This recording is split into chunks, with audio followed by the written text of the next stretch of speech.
Joe Arpaio, you remember this guy? He's the controversial Arizona sheriff from Maricopa County. Well, I found this story absolutely stunning. I can't believe this is happening in America. He's almost starving his inmates.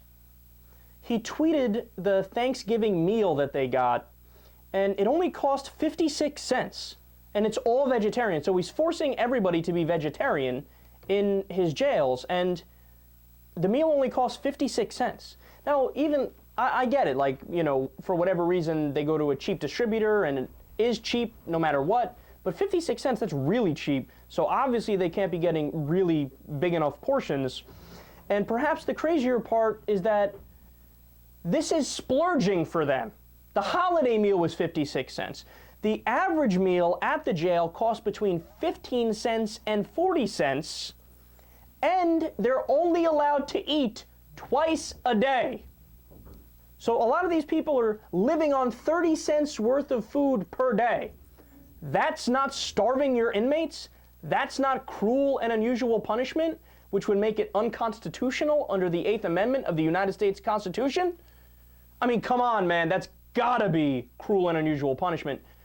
How can you just unilaterally decide you're only gonna eat twice a day because I say so? Is that enough food? I don't think that's enough food. Then also in March, he announced a plan to charge every inmate $1 for their meals and make a profit off of them. But where are they gonna get the money from? Because even, okay, so let's say these guys work in jail, which they might, but I don't know if they do. I've never heard of any specific story coming out of his jails that say they do. They pay them such shit that $1 would be like everything they make. So again, this seems to be cruel and unusual punishment. You're gonna charge them when they don't have a way of making real income for their food? So what, are they gonna go out of jail in more debt than they were when they went in? I mean, again, this guy is an absolute lunatic. And then on top of all that, get this, he sometimes punishes inmates with 30-day periods of nothing but bread and water.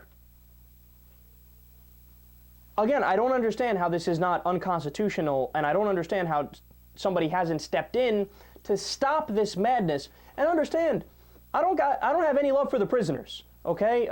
Oftentimes, a lot of the people who are in jail deserve to be there. Now, the flip side is also true. So, you know, there's a lot of people in jail and serving long sentences for nonviolent crimes, drug offenses. Nobody should be in there for a nonviolent drug offense. That's madness. But there are a lot of hardened criminals that are in the jail system. So I don't have any love for them. But it's not about them personally. It's about, do we want to set up a system where we stoop down to their barbaric level and essentially torture them and starve them behind bars? What makes Sheriff Joe any better than somebody who committed a crime if he's essentially committing a crime himself by doing this? And this is abuse, plain and simple. And here's my question.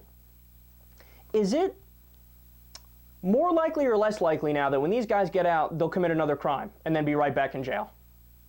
I think it's more likely they'll commit another crime because you didn't actually focus on rehabilitating them. If you did, you would be giving them therapy.